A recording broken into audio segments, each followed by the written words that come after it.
26. संभाजी मोगल संबंध. संभाजी मुघल रिलेशन्स. प्रश्न 1. संभाजीचे पूर्वचरित्र सांगा. 5 मार्क. उत्तर. संभाजीचा जन्म पुरंदर किल्ल्यावर 14 मे 1657 रोजी झाला. त्याच्या आईचे नाव सईबाई. हिचे माहेर फलटणच्या निंबाळकरांचे होते. तिचा आणि शिवाजी राजांचा विवाह 1640 मध्ये झाला होता. संभाजी 2.5 वर्षाचा होता त्यावेळी सईबाईचा मृत्यू सप्टेंबर 1659 मध्ये झाला. त्यावेळी शिवाजीचा मुक्काम प्रतापगड किल्ल्यावर होता. अफजल खानाच्या आक्रमणाची काळी छाया त्यावेळी मराठ्यांच्या स्वराज्यावर पसरली होती. राणी सईबाईच्या अंतिम संस्कारासाठी शिवाजी राजगडावर आले होते किंवा नाही याबद्दल विशेष माहिती मिळत नाही. राजगड ते प्रतापगड हे अंतर जेमतेम 12 कोस आहे.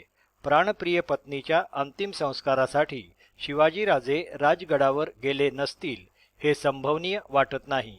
संभाजीच्या जन्मापासून सईबाई सतत आजारीच राहत होती, म्हणून संभाजीला दूध पाजण्यासाठी गाडे नावाच्या मराठा घराण्यातील धाराई या नावाच्या स्त्रीला राजमाता जिजाबाईने संभाजीची दूध आई म्हणून ठेवले होते. तिला वार्षिक 26 होनांची तैनात देण्यात आली होती. त्याचप्रमाणे संभाजीच्या शिक्षणाची आणि सैनिक प्रशिक्षणाची उत्तम व्यवस्था ठेवण्यात आली होती. मराठी, हिंदी, फारसी, संस्कृत या भाषा त्यांना चांगल्या रीतीने येत होत्या. संभाजी राजांनी जयपूरचा राजा रामसिंह याला लिहिलेली अनेक संस्कृत पत्रे जयपूर दप्तरात उपलब्ध झाली. बुधभूषण नावाचा ग्रंथ संस्कृत भाषेत संभाजीने लिहिला होता. तात्पर्य, शौर्य आणि विद्वत्ता यांचा अपूर्व संगम संभाजीच्या व्यक्तिमत्वात झालेला आढळतो. संभाजी 9 वर्षांचा असताना तो आपल्या वडिलांबरोबर आग्रा येथे गेला होता. 5 मार्च 1666 पासून नोव्हेंबर 1666 पर्यंत त्याचा मुक्काम महाराष्ट्राच्या बाहेर होता. विशेषतः ऑगस्ट ते ऑक्टोबर 1666 यावेळी तो मथुरेत होता आणि केशव भट्ट शर्मा यांच्या सहवासातही तो याचवेळी आला असावा. याचवेळी त्याच्यावर शाक्त पंथाचा आणि त्या पंथातील तत्सम उग्र आणि महाराष्ट्रातील वैष्णवपंथीयांना अमंगळ भासणाऱ्या साधनेचा, तंत्राचा किंवा दुधातून भोग वगैरे प्रशासन करण्याचा छंद लागला असावा. 1670 ते 1674 या काळात संभाजीराजांनी काही लष्करी मोहिमांमध्ये भाग घेतल्याचेही उल्लेख आढळतात. जून 1674 मध्ये शिवाजीराजांना रायगडावर राज्याभिषेक झाला. त्यावेळी सोयराबाई हिला महाराणी बनवण्यात आले, तर संभाजीला युवराज म्हणून अधिकृतपणे घोषित करण्यात आले. त्यावेळी सोयराबाईचा सख्खा मुलगा राजाराम 3-4 वर्षांचा होता. त्याचा जन्म 24 फेब्रुवारी 1670 रोजी झाला होता. या घटनेमुळे आपण जरी महाराणी किंवा पट्टराणी असलो तरी पण आपला मुलगा राजाराम याला मराठ्यांचे छत्रपती पद मिळणे मुळीच शक्य नाही हे उघड झाले होते. त्यामुळे शिवाजीराजांच्या नजरेतून संभाजी साफ उतरावा असे कूटनीतिक डावपेच सोयराबाईने सुरू केले. प्रश्न 2. महाराणी सोयराबाई आणि संभाजी युवराज संबंधावर प्रकाश टाका. उत्तर. सोयराबाईने अष्टप्रधान मंडळातील मुख्य प्रधान मोरोपंत पिंगळे आणि अण्णाजी दत्तो यांना आपल्या जाळ्यात ओढले. ऑगस्ट 1675 मध्ये जंजिऱ्याच्या मोहिमेत मोरोपंत पिंगळे यांच्याच विलक्षण गलथानपणामुळे लाय पाटलाचे अंधाऱ्या रात्री तटाला शिड्या लावण्याचे अप्रतिम धाडस वाया गेले होते आणि मोरोपंत पिंगळ्यांच्या या गलथानपणाबद्दल शिवाजीराजांनी विलक्षण सौम्य आणि गुळमुळीत भूमिका घेतली याचे त्याहून जास्त आश्चर्य वाटते. वास्तविक अशा प्रकारचा भोंगळपणा आणि चालढकल जंजिऱ्याच्या समोरील कारसो बेटावर पद्मदुर्ग बांधला जात असताना तेथील मराठी आरमाराला आवश्यक ती रसद पुरवण्याच्या कामात प्रभावळीचे सुभेदार जिवाजी पंतांनी केली होती. त्याबद्दल एक अतिशय कडक पत्र शिवाजीराजांनी त्याला पाठवले होते. या पार्श्वभूमीवर मोरोपंतांबद्दल शिवाजीराजांनी स्वीकारलेली सौम्य भूमिका सोयराबाईंच्या मध्यस्थीमुळे स्वीकारली असावी असा तर्क आहे. नंतरच्या काळात मोरोपंत पिंगळे याने प्रत्येक बाबतीत संभाजीला विरोध करण्याचे आणि सोयराबाईचे समर्थन केल्याचे दिसते. त्यावरून हा तर्क बळकट होतो. 1677 मध्ये शिवाजीराजे कर्नाटकच्या मोहिमेवर गेले. त्यावेळी वास्तविक युवराज या नात्याने महाराष्ट्रातील राज्यकारभाराची सर्व जबाबदारी महाराणी सोयराबाई आणि युवराज संभाजी या मातापुत्रांनी गुणागोविंदाने सांभाळास हवी होती. म्हणजे राजघराण्यातील मतभेद चव्हाट्यावर आले नसते आणि अष्टप्रधान मंडळातील ज्येष्ठ व श्रेष्ठ मंत्री देखील वचकून राहिले असते. पण तसे झाल्याचे दिसत नाही. उलट राजतंत्रीय शासन पद्धतीतील खालील पदसोपान क्रम लक्षात घेतला तर छत्रपती महाराणी व युवराज अष्टप्रधान छत्रपतींच्या अनुपस्थितीत क्रमांक 2 व 4 यांनी मिळून क्रमांक 3चा रायगडावरील कुलमुखत्यारीचा रितसर अधिकार डावलला. त्याला शिवाजीराजांची मान्यता मिळवली आणि कर्नाटक मोहिमेवरून येईपर्यंत शृंगारपूर सुभ्याचा कारभार युवराज संभाजीराजांनी पाहावा असा आदेश शिवाजीराजांनी काढला. त्यामुळे संभाजी संतापला, पण बोलला काहीच नाही. तो मुकाट्याने शृंगारपुरास दाखल झाला. हा संभाजीवर सोयराबाई आणि अष्टप्रधान मंडळाने मिळवलेला पहिला कूटनीतिक विजय होता. प्रश्न 3. संभाजी विरुद्ध शिवाजीकडे कोणती तक्रार करण्यात आली? 5 मार्क. उत्तर: शिवाजीराजे कर्नाटक तंजावर प्रांताच्या मोहिमेत जानेवारी 1677 पासून जुलै 1678 पर्यंत गुंतले होते. या 1.5 वर्षांच्या काळात युवराज संभाजी विरुद्ध महाराणी सोयराबाई आणि अष्टप्रधान मंडळ यांच्यातील संघर्ष आणखी तीव्र झाला आणि महाराणी सोयराबाईच्या समर्थक गटांनी संभाजी विरुद्ध पद्धतशीरपणे वातावरण तापवण्याचा उद्योग सुरू केला. कर्नाटकातून परत आल्यानंतर शिवाजीराजांना असे आढळून आले की युवराज संभाजी विरुद्ध महाराणी सोयराबाई आणि अष्टप्रधान मंडळ यांच्यात विलक्षण खाई निर्माण झाली. त्यांनी संभाजीच्या शृंगारपूर सुभ्यातील सुभेदार म्हणून केलेल्या कामगिरीविरुद्ध कुठल्याही प्रकारची आगळीक किंवा तक्रार शिवाजीराजांकडे केली नाही. महाराणी सोयराबाईंच्या समर्थक गटांनी संभाजीवर पुढील सनसनाटी आरोप केला. संभाजी हा बदफैली आहे. त्याने एका ब्राह्मण तरुणीवर बलात्कार केला आणि मातृशक्तीच्या सन्मानाची आणि सतीत्वाची लाज राखण्यासाठी मराठी स्वराज्याचा अवतार आहे. अशा प्रकारच्या सुलतानी इश्कबाजीसारखे गुन्हे करणाऱ्या अनेक गुन्हेगारांना मृत्यूदंडाची शिक्षा देण्यात आलेली आहे. तेव्हा मग संभाजीसाठीच वेगळा न्याय का? असा सूर अपरोक्षपणे सोयराबाई समर्थक गटांनी लावण्यास सुरुवात केली. प्रश्न 4. शिवाजी संभाजी यांची पन्हाळगडी भेटीचा वृत्तांत सांगा. 5 मार्क. उत्तर: शिवाजीराजांपुढे विलक्षण पेच निर्माण झाला. बलात्काराची आरडाओरड झाली. सबळ पुरावा पुढे आलाच नाही. त्यामुळे शिवाजीराजांनी त्याला सज्जनगडावर समर्थ रामदास स्वामी यांच्याजवळ जाऊन राहण्याची आज्ञा केली आणि त्यांची भेटही घेण्यास नकार दिला, असे काही लेखक म्हणतात. पण नेमक्या याच गोष्टीमुळे संभाजीराजांचा संयम ढळला. त्याने दक्षिणेचा मोगल सुभेदार दिलेर खान याच्याशी संधान बांधले आणि कोणालाही कळू न देता आपली पत्नी येसूबाईसह तो एक दिवस तडक सज्जनगडाहून निघाला आणि डिसेंबर 1678च्या अंतिम आठवड्यात थेट पेडगाव या ठिकाणी मोगल सुभेदार दिलेर खान याच्या छावणीत दाखल झाला. दिलेर खानाला विलक्षण आनंद झाला. त्याने ताबडतोब संभाजीराजांना 7,000 मनसबदारी बहाल केली. त्यानंतर डिसेंबर 1678 पासून 20 नोव्हेंबर 1679 पर्यंत संभाजी मोगलांच्या छावणीत होता. पण संभाजी आणि दिलेर खान यांचेही फार काळ जमले नाही, कारण दिलेर खानाने अथनी शहर लुटले आणि तिकोटा या ठिकाणी हिंदू स्त्रियांवर भयंकर अत्याचार केले. ते संभाजीराजांना सहन झाले नाही. यावरून दिलेर आणि संभाजी यांच्यात मतभेद निर्माण झाले. तो मोगलांची छावणी सोडून विजापुरास गेला. विजापूरचा वजीर मसूद याने संभाजीचे चांगले स्वागत केले. विजापूरहून संभाजी आपली पत्नी येसूबाई आणि कन्या भवानीबाई यांच्यासह तो पन्हाळा किल्ल्यावर आला. सोयराबाईचा आणि तिच्या समर्थक गटाचा संभाजीला प्रखर विरोध असला तरी पण शिवाजीराजे संभाजीला वाऱ्यावर सोडून देण्यास तयार नव्हते. कदाचित मधल्या काळात त्यांना आपल्या गुप्तहेर खात्यामार्फत संभाजीवरील गलिच्छ आरोपांची शहानिशाही केली असावी. त्या आरोपातील फोलपणा त्यांच्या लक्षात आला असावा. पुण्याचे एक अभ्यासक स्वर्गवासी बाबासाहेब ठकार यांनी संबंधित प्रदेशातील अस्सल कागदपत्रांचा अभ्यास करून संभाजीवरील बलात्काराचा आरोप फेटाळून लावला आहे.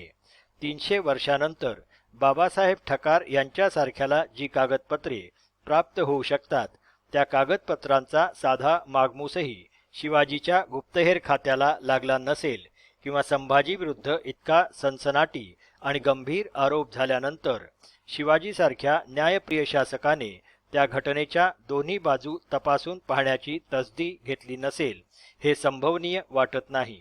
म्हणूनच संभाजीला मराठी स्वराज्यात परत आणण्याचे प्रयत्न सोयराबाईंचा विरोध डावलून शिवाजीराजे सातत्याने करीत होते आणि शेवटी त्यांच्या प्रयत्नाला यश आले. 4 डिसेंबर 1679 रोजी संभाजी पन्हाळगडावर म्हणजे आपल्या बापाच्या स्वराज्यात वापस आला. संभाजी पन्हाळगडावर आल्याचे समजताच शिवाजीराजे त्याला भेटण्यासाठी रायगडाहून पन्हाळ्याला आले आणि छत्रपती आणि युवराज यांच्यातील दुवा परत साधला गेला. प्रश्न 5. संभाजी विरुद्ध सोयराबाईचा कट कसा फसला? 5 मार्क. उत्तर. यावेळी शिवाजी आणि संभाजी या दोघांनी बसून राज्याचे गडकोट, संपत्ती, शस्त्रे, सेवा, प्रांत, सरकार यांची मोजदाद केली असे सभासदी बखरीवरून समजते. नंतर शिवाजीराजे राजधानी रायगडास आले, पण यानंतर शिवाजीराजे 3 एप्रिल 1680 रोजी राजधानी रायगड येथे स्वर्गवासी झाले. शिवाजीच्या मृत्यूच्या नंतर सोयराबाईने संभाजीला विरोध करण्याचा आणखी एक प्रयत्न केला. त्याची हकीकत शा. वि. आवळसकर यांनी रायगडची जीवनकथा या पुस्तकात पुढीलप्रमाणे दिली आहे. शिवाजीच्या मरणसमयी संभाजी 22 वर्षांचा होता तर राजाराम केवळ 10 वर्षांचा होता. संभाजी पन्हाळगडावर असल्याचा फायदा घेण्याचे राजारामाची आई सोयराबाई हिने ठरवले. अण्णाजी दत्तो, मोरोपंत पिंगळे यावेळी मोहिमेवर होते. त्यांना बोलावून तिने शिवाजीची मरणसमयीची इच्छा सांगितली. राजारामास गादीवर बसवून पालक व्यवस्था राबविण्यास ते दोघेही तयार झाले. त्यामुळे बाकीच्या मंत्र्यांनीही सोयराबाईच्या योजनेला विरोध केला नाही. बाळाजी आवजी चिटणीसही तिला अनुकूल झाला. पन्हाळ्यावर विठ्ठल त्र्यंबक महाडकर हा किल्लेदार होता. त्याला संभाजीवर नजर ठेवण्यास सांगितले. रायगडाच्या खाली 10,000 घोडेस्वार पाचाड येथे सज्ज ठेवण्यात आले. सेनापती हंबीरराव मोहिते यास सातारा जिल्ह्यात कराडजवळ मोठ्या सैन्यानिशी ठेवले, पण तरीही संभाजीला बातमी लागलीच. त्याने किल्लेदार विठ्ठल त्र्यंबक यास कैद केले आणि त्याला पकडण्यासाठी रायगडाहून निघालेल्या सैन्याचा पराभव केला. त्यामुळे सेनापती हंबीरराव संभाजीला सामील झाला. मोरोपंत पिंगळे याने संभाजीचा उग्र अवतार पाहताच टोपी बदलली आणि तोही संभाजीला मिळाला. रायगडावरील संभाजी विरुद्धच्या कटाचा सूत्रधार अण्णाजी दत्तो होता. त्याला संभाजीने पकडून पन्हाळगडावर कैदेत टाकले. प्रश्न 6. संभाजीचा राज्याभिषेक टीप लिहा. 5 मार्क. उत्तर. शिवाजीराजे 3 एप्रिल 1680 रोजी स्वर्गवासी झाले आणि नंतर जवळपास 1 वर्ष घालमेलीतच गेली. 16 फेब्रुवारी रोजी 1681 रोजी रथसप्तमीच्या शुभमुहूर्तावर छत्रपती संभाजीची कारकीर्द सुरू झाली.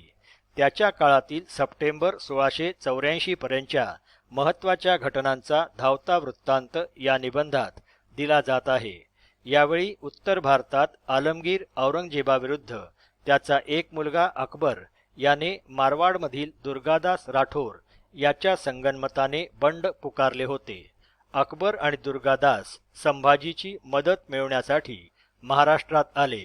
संभाजीने पाली या गावी शहाजादा अकबर याचे स्वागत करण्यासाठी नेताजी पालकर आणि हिरोजी फर्जंद यांना पाठविले.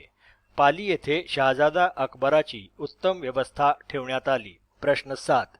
शिवाजीकालीन मंत्र्यांनी संभाजीला अन्नातून विष का दिले? 5 मार्क. उत्तर. मोगल राजपुत्र अकबर हा छत्रपती संभाजीकडे आश्रयास आला. त्याचवेळी हिरोजी फर्जंद, अण्णाजी दत्तो या शिवाजीकालीन मंत्र्यांचे मत असे होते की आपण या संधीचा फायदा घेऊन एकदम औरंगजेबाविरुद्ध उठाव करावा आणि दिल्ली येथे अकबराला बादशहा होण्यास सक्रिय मदत करावी, पण संभाजीला हे जमले नाही. जर यावेळी शिवाजीराजे जिवंत असते तर त्यांनी ही थोरली मसलत निश्चितपणेच शेवटास नेली असती, असे हिरोजी फर्जंद आणि अण्णाजी दत्तो यांचे मत होते. म्हणून त्यांनी संभाजी विरुद्ध कट केला आणि त्याला अन्नातून विष देण्याचा प्रयत्न केला. पण संभाजीला राजपुत्र अकबरामार्फत या कटाची सूचना मिळाली. त्यामुळे तो सावध राहू लागला व आपले खाण्यापिण्याचे पदार्थ तपासून घेऊ लागला. ऑगस्ट 1681 मध्ये एक दिवस संभाजीसाठी तयार केलेले अन्न कुत्र्याला आणि एका नोकराला घातले. ते दोघेही तत्काळ मरण पावले. त्यामुळे संभाजीच्या तळपायाची आग मस्तकात गेली. त्याने कटाची शहानिशा केली आणि पक्की खात्री होताच पुढील मंडळींना पकडून त्यांना बेड्या घातल्या.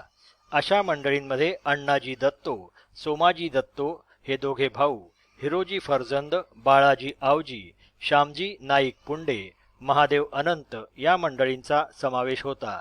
त्यापैकी अण्णाजी आणि सोमाजी दोघे भाऊ, हिरोजी आणि बाळाजी यांना परळी या ठिकाणी ठार केले. श्यामजी नाईक पुंडे हा कर्नाटकात होता.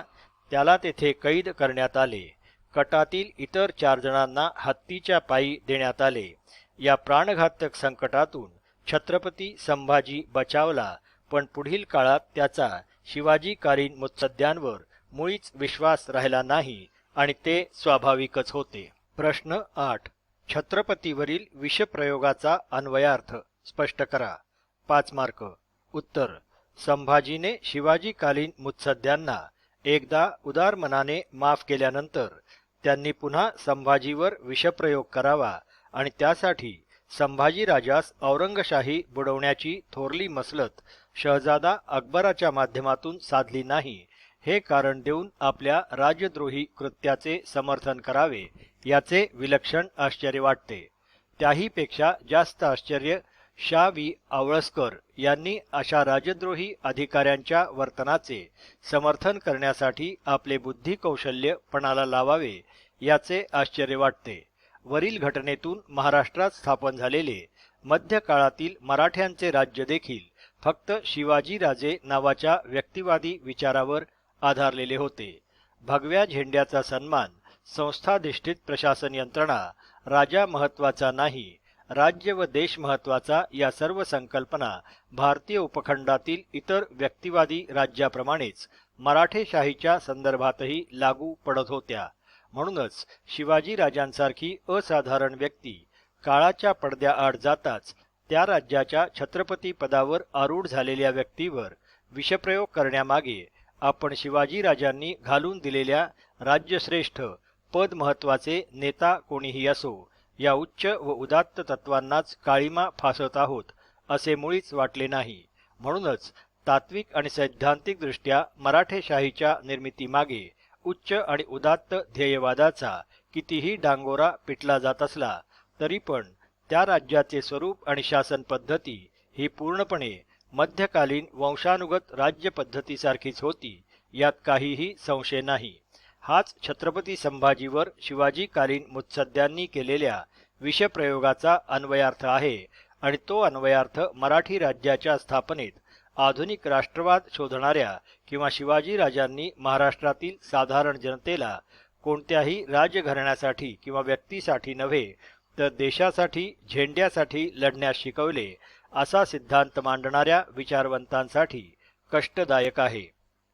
प्रश्न 9. छत्रपती संभाजी आणि शहाजादा अकबर संबंध स्पष्ट करा. 5 मार्क. उत्तर: विषप्रयोग प्रकरणानंतर ज्या कारणातून ते उद्भवले असे आवळसकरांसारखे विद्वान लेखक सांगतात त्या कारणाच्याही सर्व बाबी तपासून पाहिल्या पाहिजेत. आवळसकर लिहितात, मोगल राजपुत्र अकबर आश्रयास आला त्या घटनेला 2 महिने झाले, पण संभाजीने त्याविरुद्ध कोणतीही कारवाई केली नाही. तेव्हा अयोग्य नेतृत्व हटवण्यासाठी व राज्याच्या व्यापक हितासाठी हिरोजीने बहुतेक सर्वांशी विचारविनिमय करून हा कट केला. हे समर्थन प्रत्यक्ष कटापेक्षा जास्त संतापजनक आहे. मुळात राजपुत्र अकबर हा कुठल्याही प्रकारची धडाडी आणि धाडस नसलेला शेंदाड शिपाई होता. पुण्यापासून थेट दिल्लीपर्यंतच्या विशाल मोगल साम्राज्यावर अकबर संभाजीच्या आश्रयास गेला तर त्याबद्दल आनंदाचा किंवा समाधानाचा साधा तरंग देखील उठल्याचे आढळत नाही. भौगोलिक अंतराच्या दृष्टिकोनातून विचार केला तर ज्यावेळी राजपुत्र अकबर मारवाड मेवाड भागात राजपुतांच्या बरोबर होता त्यावेळी राजपूत राजांनीही अकबराला घेऊन आग्रा दिल्लीकडे मोहीम काढणे जमले नाही. औरंगजेबाच्या धूर्तपणामुळे राजपुतांची ती योजना गर्भातच गारद झाली. या सर्व पार्श्वभूमीवर राजियास थोरली मसलत साधली नाही या युक्तिवादाला कवडी इतकाही अर्थ राहत नाही. संभाजीच काय पण शिवाजीसारखा सदा सावध युगपुरुष देखील केवळ राजपुत्र अकबरासाठी लगेच आपली सेना घेऊन उत्तरेकडे धावला असता हे संभवनीय वाटत नाही. बुडणाऱ्याला सहानुभूती दाखवणे अथवा मदत करणे म्हणजे त्याच्याबरोबर बुडणे नव्हे. मोगल साम्राज्यातील किती सरदार व सैनिक अकबराबरोबर होते, त्याला त्याच्या बापाच्या राज्यात कितपत जनाधार होता, या सर्व पैलूंकडे लक्ष दिल्यास त्यांची उत्तरे नकारात्मक आणि निराशाजनक आहेत. त्यामुळे शरण आलेल्यास अभय देणे ही प्राचीन हिंदू राजांची परंपरा पाळण्यापलीकडे छत्रपती संभाजीने अकबरी राजकारणाला विशेष महत्त्व दिले नाही याबद्दल त्याच्या व्यवहार चातुर्याचे कौतुकच केले पाहिजे. प्रश्न 10. संभाजीचे सिद्धी आणि पोर्तुगीजांवर आक्रमण. 5 मार्क. उत्तर. मराठेशाहीतील अंतर्गत भांडणाचा आणि मतभेदाचा जितका घेता येईल तितका फायदा घेण्याचा प्रयत्न जंजिऱ्याचे सिद्धी आणि गोव्याचे पोर्तुगीज करू लागले. जंजिऱ्याच्या सिद्धीने तर थेट रायगड किल्ल्याच्या पायथ्यापर्यंत मुलूक जाळून टाकला. त्यामुळे संभाजी स्वतः 20,000 मराठी घोडदळासह जंजिऱ्याकडे निघाला. मराठी आरमाराला देखील त्याने मोहिमेवर वळण्याचा आदेश दिला. त्याने सतत 30 दिवस जंजिऱ्याच्या तटावर तोफांचा भडीमार करून त्याला बेजार व बेचैन केले. सिद्धीप्रमाणेच गोव्याचे पोर्तुगीज देखील मराठ्यांचे कट्टर शत्रूच होते. त्यांच्यावरही 1681-82 मध्ये संभाजीने प्रचंड वेगाने आक्रमण केले. मराठा छत्रपती पूर्ण सामर्थ्यानिशी जिद्दीला पेटला. संभाजीराजे थेट बार देशात गोव्याची राजधानी पंजीमपर्यंत जाऊन भिडले. पोर्तुगीजांची भीतीने अक्षरशः गाळण उडाली. त्यांनी संभाजीसमोर सपशेल शरणागतीच पत्करली. पण नेमक्या याच वेळी औरंगजेब दक्षिणेत येऊन थडकला.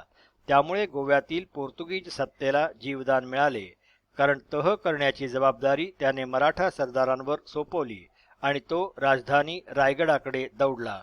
प्रश्न 11. संभाजीकालीन मराठा इंग्रज करार. 5 मार्क. उत्तर. शिवाजीराजांच्या काळाप्रमाणेच संभाजीराजांच्या काळात देखील मुंबईच्या इंग्रजांनी मराठ्यांशी व्यापारी करारमदार करण्याचा उपक्रम जारी ठेवला होता. पण छत्रपती संभाजी मुंबईकर इंग्रजांवर विलक्षण नाराज होता. त्याच्या नाराजीचे मुख्य कारण मुंबईकर इंग्रज जंजिऱ्याच्या सिद्धीला उत्कृष्ट तोफा आणि दारुगोळा पुरवतात हे होते. त्याने 1680च्या जून महिन्यात इंग्रज वकिलाला साफ सुनावले, तुम्ही आमचा शत्रू जंजिऱ्याच्या हाफशास मुंबईस आश्रय देता, त्याला आमच्या विरुद्ध दारुगोळा पुरवता, ती तुमची शिवाजी राजाबरोबर झालेल्या तहाच्या सर्वस्वी विरुद्ध आहे. त्यास मुंबई बाहेर घालवून द्या व तुमच्या प्रदेशात सैन्य जमा करण्यास त्याला बंदी करा. मग सलोख्याच्या गोष्टी बोला. संभाजी केवळ याच ठिकाणी थांबला नाही. त्याने आपला एक हुशार वकील आवजी पंडित याला रायगडाहून मुंबईस पाठवले. संभाजीच्या हेराने पकडलेला मुंबईकर इंग्रजांचा मराठा विरोधी पत्रव्यवहार आणि त्यावर छत्रपती संभाजींची पत्रे आवजी पंडित याने मुंबईचा गव्हर्नर केम्बिन याच्या समोर ठेवली. त्यामुळे इंग्रजांचे धाबे दणाणले. आवजी पंडिताने मुंबईतील इंग्रजांबद्दल खडानखडा माहिती जमवली. 1681 ते 1684 मराठा इंग्रज यांच्यात पत्रव्यवहार आणि वकिलांचे जाणे येणे सुरू होते. 1684च्या एप्रिल महिन्यात मुंबईचा गव्हर्नर केम्बिन याने कॅप्टन मेरी आणि विल्किन्स यांना रायगडावर पाठवले. शेवटी मराठे आणि इंग्रज यांच्यात एक व्यापारी करार झाला. त्यातील मुख्य 2 कलमे पुढील प्रमाणे होती. 1. मराठ्यांनी राजापूरच्या वखारीची नुकसान भरपाई देणे मान्य केले. 2. देवनापट्टम व कडलोट येथे वखारी स्थापन करण्यास इंग्रजांना परवानगी मिळाली. प्रश्न 12 टिपण लिहा मोगल मराठे संघर्ष 1688 ते 1689 20 मार्क. उत्तर मुद्दे 1 मोगलांनी मराठ्यांचा नाद तात्पुरता सोडला. 2 औरंगजेबाचे मराठ्यांवर पुन्हा आक्रमण. 3 संभाजी लढताना घायाळ होऊन पडला 11 फेब्रुवारी 1689. 4 संभाजीची क्रूरपणे हत्या केली. 1 मोगलांनी मराठ्यांचा नाद तात्पुरता सोडला. मराठा राजा छत्रपती संभाजी विरुद्ध मोगलांना यश मिळाले नाही. त्यामुळे आलमगीर औरंगजेब अतिशय हताश आणि निराश झाला.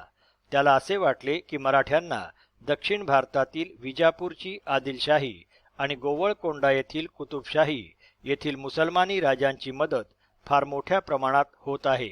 त्यामुळेच मराठे मोगलांविरुद्ध इतकी तीव्र टक्कर देऊ शकतात.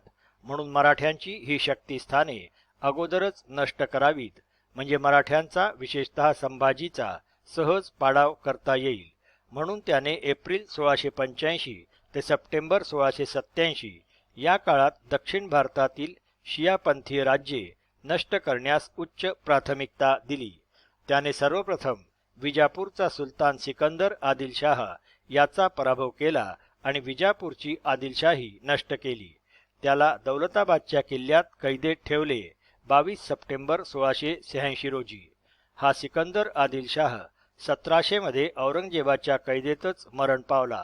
औरंगजेबाने विजापूरच्या राजमहालातील आणि शहरातील इतर इमारतींमधील सुंदर अप्रतिम चित्रकारी आणि नक्षीकाम देखील नष्ट केले. विजापूरची आदिलशाही नष्ट केल्यानंतर औरंगजेबाने आपला मोर्चा गोवळकोंड्याच्या कुतुबशाहीकडे वळवला. यावेळी कुतुबशाहीचा सुलतान अब्दुल हसन हा होता. त्याचा प्रधानमंत्री मुझफ्फर खां हा होता. औरंगजेबाने 7 फेब्रुवारी 1680 ला गावळकोंड्याच्या किल्ल्याला वेढा घातला. हा वेढा अनेक महिने चालला. शेवटी अब्दुल हमदानी नावाचा एक अफगाण शिपाई मोगलांना फितूर झाला. त्याने 21 सप्टेंबर 1687 रोजी पहाटेच्या वेळी मोगल सैन्यासाठी किल्ल्याचे मुख्य द्वार उघडून दिले आणि एकाएकी मोगली सैन्याचा प्रचंड लोंढा किल्ल्यात घुसला. कुतुबशाही सैन्य शर्थीने लढले. स्वतः सेनापती अब्दुल रजा कलारी हा लढता लढता मारला गेला. पण मोगलांच्या सामर्थ्यापुढे कुतुबशाही सैन्याचा पराभव झाला आणि किल्ला औरंगजेबाच्या ताब्यात आला. औरंगजेबाने सुलतान अब्दुल हसन याला पदच्युत केले आणि थेट ग्वाल्हेरच्या किल्ल्यात कैदेत डांबले. अशा रीतीने संपूर्ण दक्षिण भारतात औरंगजेबाच्या काळात मोगलांचे साम्राज्य स्थापन झाले. फक्त मराठ्यांचे राज्य तेवढे शिल्लक राहिले. त्यामुळे औरंगजेबाने आपला मोर्चा आता परत मराठ्यांकडे वळवला. 2 औरंगजेबाचे मराठ्यांवर पुन्हा आक्रमण. नोव्हेंबर 1687 पासून औरंगजेब आपल्या सर्व शक्तीनिशी पुन्हा संभाजीवर तुटून पडला. संभाजीकालीन मराठा मोगल संघर्षाचा हा दुसरा टप्पा फेब्रुवारी 1689 पर्यंत सुरू होता. या 15 महिन्यांच्या काळात संभाजी आणि हंबीरराव मोहिते यांनी मोगलांच्या झंझावाती आक्रमणाविरुद्ध अतिशय चिवट प्रतिकार केला. 1687च्या डिसेंबर महिन्यात वाईजवळ सेनापती हंबीरराव मोहिते याने मोगल सैन्याचा प्रचंड पराभव केला, पण त्यात स्वतः हंबीरराव मारला गेला. त्यामुळे संभाजीची फार मोठी बाजू लंगडी पडली. मालोजी घोरपडे, रायाजी मालसुरे, संताजी घोलपडे, धनाजी जाधव हे सरदार आपापल्या परीने मराठेशाहीची सेवा चोख बजावत होते, पण हंबीररावाची सर त्यांना येत नव्हती. त्यामुळे पुढील काळात छत्रपती आणि सेनापती या दोन्ही जबाबदाऱ्या संभाजीलाच पार पाडाव्या लागल्या. अशाही बिकट परिस्थितीत 1688च्या डिसेंबरपर्यंत मराठ्यांविरुद्ध मोगलांना कोणताही परिणामकारक विजय मिळवता आला नाही. 3 संभाजी लढताना घायाळ होऊन पडला 11 फेब्रुवारी 1689. रायगड हा राजधानीचा किल्ला होता आणि त्या किल्ल्यावर अथवा त्या भोवतालच्या प्रदेशांवर मोगली सैन्याचा सतत वाढता दाब पडू नये म्हणून संभाजी पुढील काळात आलटून पालटून पन्हाळगड आणि विशाळगड या किल्ल्यांवर राहू लागला. 1689 जानेवारी अखेरीस संभाजीचा मुक्काम नावडी संगमेश्वर येथे होता. ही बातमी मोगल सरदार शेख निजाम याला समजली. त्याने संभाजीच्या निवासस्थानावर रातोरात छापा घातला. संभाजी आणि त्याचा सेनापती रायाजी मालुसरे हा सिंहगड जिंकणाऱ्या तानाजीचा मुलगा होता. हे थोड्या सैनिकांसह अतिशय पराक्रमाने शेवटपर्यंत लढले. रायाजी मालुसरे मारला गेला आणि स्वतः संभाजीराजे अतिशय अर्थाने लढता लढता जबर जखमा होऊन बेशुद्ध होऊन कोसळले. म्हणून मोगलांच्या ताब्यात सापडले आणि त्याच्याच बरोबर त्याचा दिवाण कलुषा कबजी किंवा केशवभट्ट शमी हा देखील कैदेत पडला. 11 फेब्रुवारी 1689 रोजी संगमेश्वरापासून संभाजी व कलुषा यांना कडेकोट बंदोबस्तात तुळापूर या ठिकाणी आणण्यात आले. तेथे औरंगजेबाची मुख्य छावणी होती. 4. संभाजीची क्रूरपणे हत्या केली. तुळापूर येथे मोगल छावणीत संभाजी व कलुषा कबजी यांना आलमगीर औरंगजेबासमोर उपस्थित करण्यात आले. त्यावेळी औरंगजेबाने संभाजीसमोर 3 अटी ठेवल्या. क. मराठ्यांचे सर्व किल्ले मोगलांच्या ताब्यात द्यावेत. ख. मराठ्यांना सामील असलेल्या मोगल सरदारांची नावे सांगावीत. क. मराठ्यांच्या गुप्त संपत्तीचा ठावठिकाणा सांगावा. पण संभाजीने अतिशय बाणेदारपणे आणि निर्भयपणे आलमगीर औरंगजेबाच्या या तिन्ही अटी फेटाळून लावल्या. कारण वरील अपमानास्पद अटी मान्य करणे म्हणजे मराठेशाहीच्या स्वातंत्र्याचा मृत्युलेख स्वहस्ते लिहिणेच होते. ते संभाजीने आपल्या प्राणांचे बलिदान देऊन नाकारले. संभाजीराजाने मोगलांच्या कैदेत असताना संपूर्ण महिनाभर यवनी स्पर्शाने अपवित्र झालेले अन्न देखील घेतले नाही. शेवटी औरंगजेबाने चिडून त्याला आणि कलुषा कबजी याला अतिशय क्रूरपणे ठार मारले. 11 मार्च 1689 रोजी आपल्या युगप्रवर्तक पित्याचा उच्च आणि उदात्त आदर्शवाद संभाजीराजांनी आपल्या प्राणाचे बलिदान देऊन अधिक ऊर्ज्वस्वल आणि बळकट केला. संभाजीराजांच्या चित्तथरारक आणि रोमहर्षक बलिदानाबरोबरच संभाजीकालीन मराठा मोगल संघर्ष समाप्त झाला. प्रश्न 13. संभाजीकालीन मराठ्यांच्या प्रशासनाचे आणि धार्मिक धोरणाचे वर्णन करा किंवा छत्रपती म्हणून संभाजीचे मूल्यांकन करा. 20 मार्क. उत्तर. मुद्दे. 1. स्वराज्य रक्षक संभाजी. 2. प्रशासनाची शिस्त आणि दरारा वाढवला. 3. संभाजीच्या काळात शाक्त पंथाचा प्रभाव वाढला. आणि 4. संभाजीकालीन न्यायदान. 1. स्वराज्य रक्षक संभाजी. संभाजी हा मराठ्यांचा दुसरा आणि शेवटचाच तडफदार व तेजस्वी छत्रपती होता. त्याचा शासनकाळ जेमतेम 8च वर्षांचा होता आणि त्यातही आलमगीर औरंगजेबासारखा अनुभवी आणि पाताळयंत्री मोगल बादशाह 3.5 लाख सैन्यासह मराठी स्वराज्यावर येऊन कोसळला होता. सैन्य संख्येच्या तुलनेत बोलायचे झाल्यास मोगलांचे सैन्यबळ मराठ्यांच्या चौपट होते. परंतु अशाही परिस्थितीत संभाजी हंबीरराव रायाजी मालुसरे यांनी मराठेशाहीवर मोगलांचे आक्रमण सतत 8 वर्षे थोपवून धरले. यावरून संभाजी विलक्षण पराक्रमी आणि युद्धकुशल सेनानायक होता हे मान्य करावेच लागते. जोपर्यंत संभाजी जिवंत होता तोपर्यंत शिवाजीकालीन 340 किल्ल्यांपैकी 10-12 अगदी सीमेवरचे किरकोळ किल्ले वगळता बाकी सर्व गडकोट आणि प्रदेश मराठ्यांच्याच ताब्यात होता. हे वा. सी. बेंद्रे आणि कमल गोखले यांनी समकालीन ऐतिहासिक कागदपत्रांची सूक्ष्म चाचणी करून सप्रमाण सिद्ध केले. त्यामुळे थोरल्या आबासाहेब स्वामींनी कमावलेले राज्य संभाजीराजे यांनी बुडविले हा सोयराबाई ताराबाई समर्थक पश्चातकालीन बखर लेखकांचा कांगावा निरर्थक आणि बिनबुडाचा ठरतो आणि म्हणून शिवाजीराजे स्वराज्य संस्थापक होते तर संभाजीराजे स्वराज्य रक्षक होते.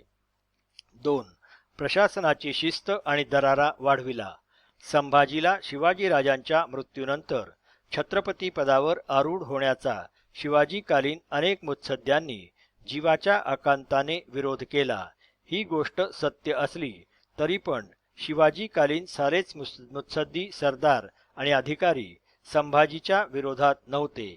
उलट छत्रपती पदावर कोणीही असला तरी पण सेवकाचे कर्तव्य पूर्ण निष्ठेने व समर्पण भावनेने करणारे अनेक होते. राजधानी रायगडावरील सर्व प्रशासकीय व्यवस्था शिवकाळाप्रमाणेच होती. हिरोजी इंदुलकर स्थापत्य विभाग प्रमुख, बहिर्जी घाटगे रत्नशाळा प्रमुख, चांगोजी काटकर, नेताजी पालकर, मालोजी घोरपडे, रायाजी मालुसरे, हंबीरराव मोहिते, संताजी घोरपडे हे सर्व अधिकारी किंवा सरदार शिवाजीराजांच्या काळापासूनच स्वराज्याच्या सेवेत राबत होते. ते संभाजीच्या काळातही आपले कर्तव्य चोखपणे बजावत होते.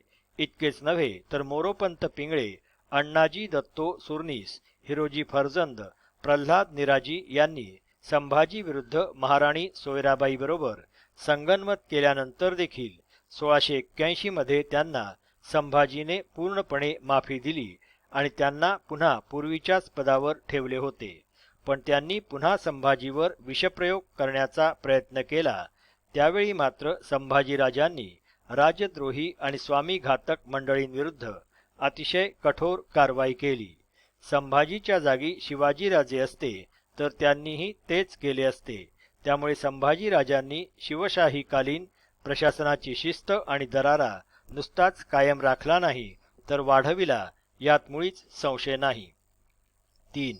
संभाजीच्या काळात शाक्त पंथाचा प्रभाव वाढला. संभाजीवर शाक्त पंथाचा विशेष प्रभाव पडला होता. शाक्त पंथाची दीक्षा महाराष्ट्राला बनारस या शहरातील तांत्रिकांनी दिली.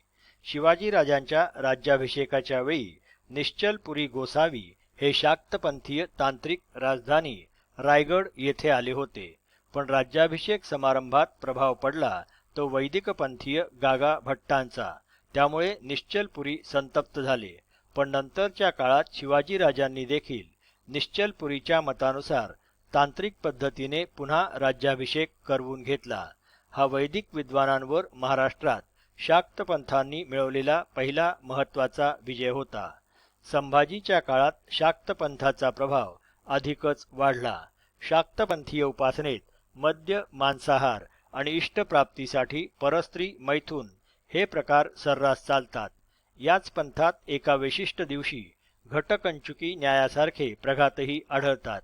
संभाजीने शाक्तपंथाचा अवलंब केला नव्हता, तरी पण पुत्रप्राप्ती व्हावी म्हणून शाक्तपंथीय तंत्रानुसार अनुष्ठान केले होते.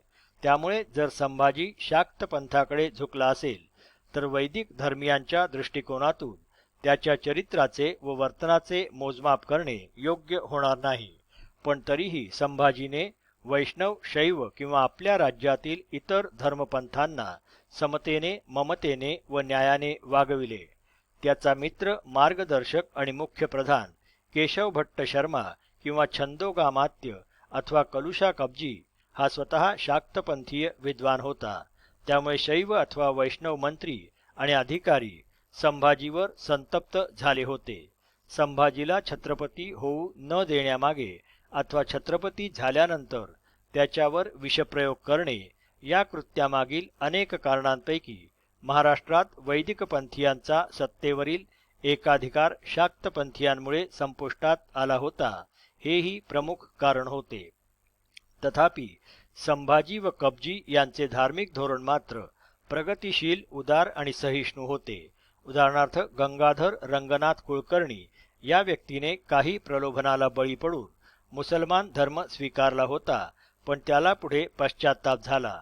त्यामुळे 1686 मध्ये त्याचा शुद्धीकरण समारंभ नाशिक जिल्ह्यात त्र्यंबकेश्वर या ठिकाणी छत्रपती संभाजी, मुख्य प्रधान कलुषा कबजी आणि अष्टप्रधान मंडळातील इतर मंत्री यांच्या उपस्थितीत पार पडला होता.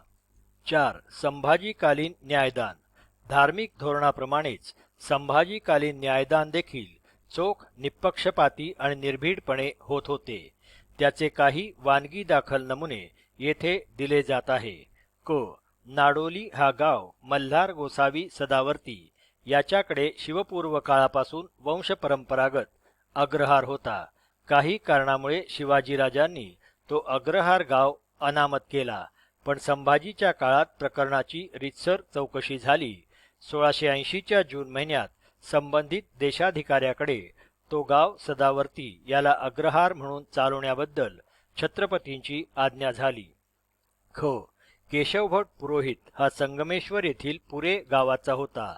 तो दानाध्यक्षही होता आणि शिवाजी संभाजी राजाराम यांना रामायण कथा श्रवण करवण्याचे काम करीत होता. श्रवणाची सांगता झाल्यानंतर शिवाजी राजांनी त्याला काही भूमी दान दिली होती. संभाजीने त्याला धारादत्त दान दिले. कसबे मसूर येथील महादजी पाटील व भोसले यांच्यामधील वादाचा निर्णय हाजीर मजालसा भरवून टाकण्यात आला. बेरड नाईकाचे भांडण संभाजीच्या काळात निपक्षपातीपणे सोडवण्यात आले. या संपूर्ण विवेचनाचे तात्पर्य हेच की आलमगीर औरंगजेबासारखा जबरदस्त शत्रू उरावर असताना देखील प्रशासन, धर्म, न्याय, जमीन महसूल, वतनवाढीचे निर्णय याबाबतीत मराठेशाहीचा कारभार चोख, प्रजावत्सल आणि न्यायपूर्ण होता असे म्हणण्यास हरकत नाही. यातूनच संभाजी राजांच्या हत्येनंतर मराठी स्वराज्यातील 18 पगड जनता मोगलांविरुद्ध चवताळून का उठली याचे अचूक व मार्मिक उत्तर सापडते. वस्तुनिष्ठ प्रश्न. प्रश्न 1. रिकाम्या जागा भरा. 1. संभाजीचा जन्म रिकामी जागा रोजी झाला. उत्तर आहे 14 मे 1657. 2. रिकामी जागा हिने अष्टप्रधान मंडळातील मोरोपंत पिंगळे आणि अण्णाजी दत्तो यांना आपल्या जाळ्यात ओढले. उत्तर आहे सोयराबाई. 3. शिवाजीने कारसो बेटावर रिकामी जागा दुर्ग बांधले. उत्तर आहे पदम. 4. कर्नाटक मोहिमेवरून परत येईपर्यंत रिकामी जागा सुभ्याचा कारभार युवराज संभाजीने पाहावा असा आदेश शिवाजीराजांनी काढला. उत्तर आहे शृंगारपूर. 5. शिवाजींचा स्वर्गवास रायगड येथे रिकामी जागा रोजी झाला.